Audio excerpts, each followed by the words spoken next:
Hey guys, hope you're all having a great day. So right here behind me is the quickfire hydrangea hedge that I planted about 2 years ago now. I have a ton of videos in the past of how this has grown over time and what this looked like. But I wanted to take time today to show you, if you have a quickfire hydrangea hedge, as well as any other panicle hydrangeas, what to do in the springtime to get them prepared for the season. So here's the hedge here. What we're going to be doing today is we're going to be cutting back these bushes to about 1/3 of what each one of these branches are and getting rid of any suckers like this. You can see how tall that is. Same thing, there's a good example on here. There's this branch that's growing out that way, and it'll help give them more of a spherical shape. And then besides that, we're also going to be fertilizing them as well. So the best way of pruning these panicle hydrangeas is, there's a really good rule of thumb to cut back all of the branches by 1/3, or cut them to 1/3, I should say. So for example, I have this branch right here, and we want to cut that back to about 1/3 of the length that it actually was from last year.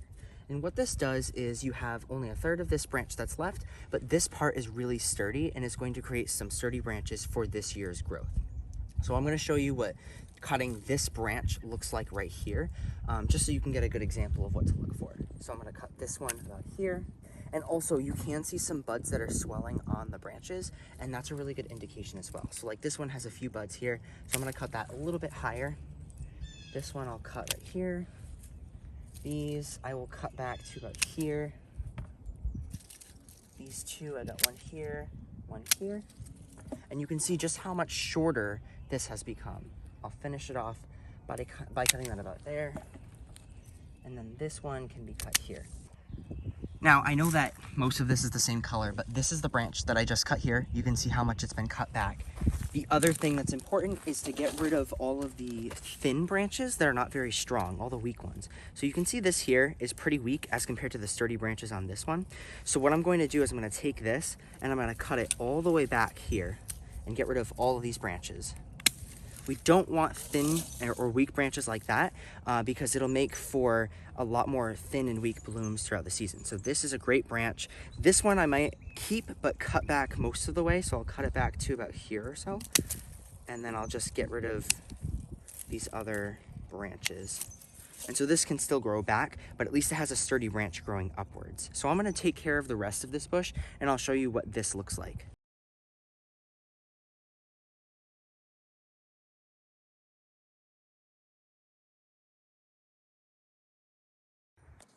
Okay, so after pruning back this bush, I would say that the tallest branches are in between maybe 1 foot and 2 feet high. Now remember, these have only been growing for about 2 years. And like I said, I have past videos if you want to see the stages of this growth in the past. But you can see it has a pretty conical shape. I might actually bring that branch down a little bit too, just so it has more of a conical shape, like I said, or spherical shape. But now we pretty much just left all of the thickest branches, and this will help promote really good blooms for this year and much stronger branching. And you can see what this looks like as compared to the one next to it, just how much smaller that is, how much we took it down. And it definitely will help with the rest of these. So I'm going to clean that up a little bit more, just make it more spherical, and then I'm going to take care of the rest of these, especially that one branch.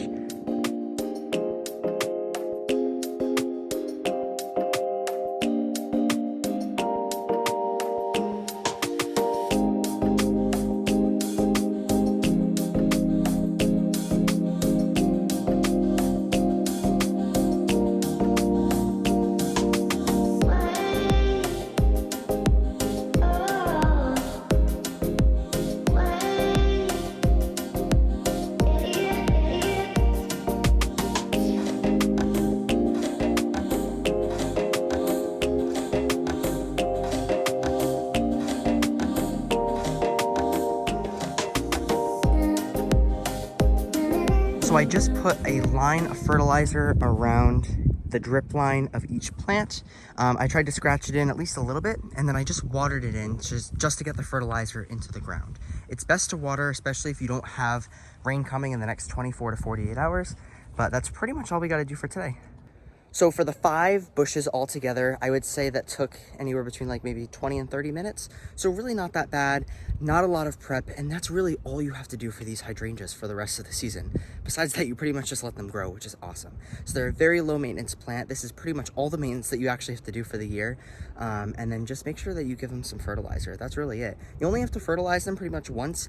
You could fertilize them again, maybe at like the end of May, beginning of June if you want to, but it's absolutely not necessary to. But these are gonna grow really well this year. But cutting the back definitely gives them a much better overall shape for the year.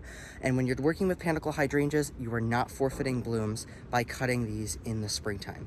They only have blooms on new wood, so you don't have to worry about that. If you have other hydrangeas, you obviously want to check, but with the Panicles like Quickfire, the Firelight, or Limelight, any of those varieties are all Panicles, so you can cut those all back in the springtime. Besides that, I hope you guys like this video, and I'll see you in the next one.